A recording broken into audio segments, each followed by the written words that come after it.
Hello friends, જય શ્રી કૃષ્ણ. મારા કિચનમાં તમારું સ્વાગત છે. આજે આપણે બનાવીશું ચણા મસાલા કે દેશી ચણાનું શાક. દેશી ચણા ખાવાથી ખૂબ જ ફાયદા થાય છે. અઠવાડિયામાં એકવાર તો દેશી ચણાનું શાક ખાવું જ જોઈએ અને બાળકોને પણ ખવડાવવું જોઈએ. દેશી ચણા ખાવાથી ઘોડા જેવી શક્તિ આવે છે.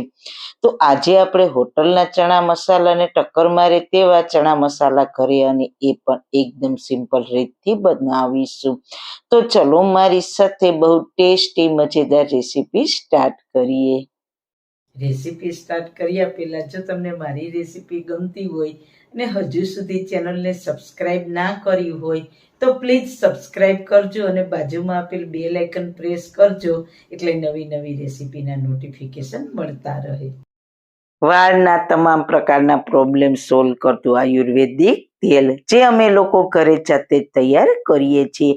કોઈ કેમિકલ્સના ઉપયોગ વગર બિલકુલ નેચરલ છે. ઘણી આયુર્વેદિક જડીબુટી ભેગી કરી આ આયુર્વેદિક તેલ તૈયાર કરવામાં આવે છે. જો તમારે ખરીદવું હોય તો તેના ઓર્ડર અમે લઈએ છીએ. ઓર્ડર કન્ફર્મ કરવા માટે વોટ્સએપ નંબર સ્ક્રીન ઉપર જોઈ શકો છો. જો તમારે આ તેલનો પૂરો વિડીયો જોવો હોય તો તમને આ ચેનલ પર મળી જશે અને ડિસ્ક્રિપ્શન બોક્સમાં લિંક પણ મૂકેલી છે. સૌથી પહેલા ચણા મસાલા કે ચણાનું શાક બનાવવા માટે મેં અહીંયા 1.5 કપ દેશી ચણાને ઓવરનાઇટ પલાળીને રાખ્યા હતા. તે સરસ પલળી ગયા છે. તો તે ચણાને પહેલા આપણે પાણીથી સારી રીતના ધોઈ લઈશું. ધોઈને ચણાને કુકરમાં એડ કરીને તેમાં 3 કપ પાણી એડ કરીશું. 1.5 કપ ચણા છે તો 3 કપ પાણી એડ કરવાનું. પાણી આ રીતના થોડું ઉપર આવી જાય તેટલું લેવાનું. બાફતી વખતે તેમાં એક તજનો ટુકડો, એક મોટી ઇલાયચી, એક તમાલપત્ર, થોડું મીઠું ઉમેરીને મિક્સ કરીશું અને પછી ઢાંકણ બંધ કરીને તેને ગેસ પર રાખીને કમસે કમ 8 થી 9 વિસલ કરીશું. ચણાને કૂક થતા વાર લાગે છે એટલે 8 વિસલ તો કરવી જ પડશે. ગેસની ફ્લેમ મીડિયમ રાખીશું. 9 વિસલ થઈ ગઈ છે તો ગેસની ફ્લેમ બંધ કરી દઈશું. પ્રેશર તેની જાતે પૂરું થાય પછી ઢાંકણ ખોલીશું અને ચેક કરીશું. તો તમે જોઈ શકો છો ચણા સરસ કૂક થઈ ગયા છે. આ રીતના પ્રેસ કરીએ તો સારી રીતના પ્રેસ થઈ જાય છે. જો બરાબર કૂક ના થયા હોય તો ફરી 2-3 વિસલ કરી લેવાની. હવે તેને કાણાવાળા વાસણમાં લઈ લઈશું એટલે વધારાનું પાણી નીતરી જાય.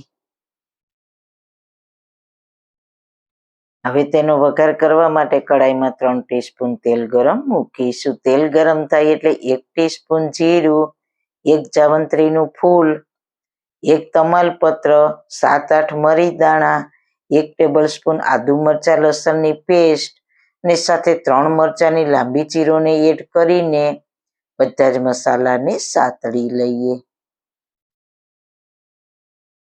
ત્યારબાદ અડધો કપ બારીક સમારેલી ડુંગળીને એડ કરીને સાતળી લઈએ. મીડિયમ ગેસની ફ્લેમ પર 3 થી 4 મિનિટ સાતળીશું. ગોલ્ડન બ્રાઉન કલર આવે ત્યાં સુધી. 4 મિનિટમાં તમે જોઈ શકો છો ડુંગળીનો ગોલ્ડન બ્રાઉન કલર આવી ગયો છે. તે સતળાઈ ગઈ છે. હવે કરીશું મસાલા. તો ગેસની ફ્લેમ લો કરીને 1/2 ટીસ્પૂન હળદર પાવડર, 1 ટીસ્પૂન લાલ મરચું પાવડર, 1 ટીસ્પૂન ધાણા જીરું પાવડર, 1/4 ટીસ્પૂન ગરમ મસાલો એડ કરીને મસાલાને લો ફ્લેમ પર સાતળી લઈએ. જો મસાલા કડાઈમાં ચીપકે તો થોડું પાણી એડ કરવાનું. કડાઈને ઢાંકીને 2 થી 3 મિનિટ પકાવીશું. 2 મિનિટ પછી મસાલા સરસ સતળાઈ ગયા છે. તો હવે તેમાં 2 મીડિયમ ટમેટાની પ્યુરી બનાવી છે તે એડ કરીશું. સારી રીતના મિક્સ કરીશું. ટમેટાની પ્યુરીની જગ્યાએ તમે બારીક સમારેલા ટમેટા પણ ઉપયોગમાં લઈ શકો છો. હવે તેને ઢાંકીને 8 થી 9 મિનિટ ધીમી આંચ પર કૂક થવા દઈશું. ત્યાં આપણે ચણામાંથી થોડા ચણાને મિક્સર જારમાં લઈને તેને અધકચરા વાટી લઈએ એટલે શાકની થિકનેસ સારી આવશે. હવે ટમેટાને ચેક કરી લઈએ તો ટમેટાથી મસાલાનો કલર એકદમ સરસ આવી ગયો છે. આવી રીતના તમે કોઈ પણ શાક બનાવશો તો એકદમ શાનદાર બનશે. ફરી પકાવીશું, ફરી ચેક કરીશું. મસાલા જેટલા સતળાશે એટલો જ ચણા મસાલાનો ટેસ્ટ લાજવાબ આવશે. કોઈ પણ શાક ટેસ્ટી બને. હવે આપણે ચણા અધકચરા વાટ્યા છે તે એડ કરીશું ને સારી રીતના મિક્સ કરીશું. ત્યારબાદ આપણે બાકીના ચણા છે તે એડ કરીશું. આપણે જે ખડા મસાલા છે તેને કાઢી લઈશું. તેની ફ્લેવર ઓલરેડી ચણામાં આવી ગઈ છે. પછી તેમાં 3 કપ પાણી એડ કરીને સ્વાદ અનુસાર મીઠું જોઈને જ નાખજો. આપણે ચણાને બાફતી વખતે પણ નાખ્યું હતું. સારી રીતના મિક્સ કરીને કઢાઈને કવર કરીને કમસે કમ 20 મિનિટ ગેસની ધીમી આંચ પર પકાવીશું.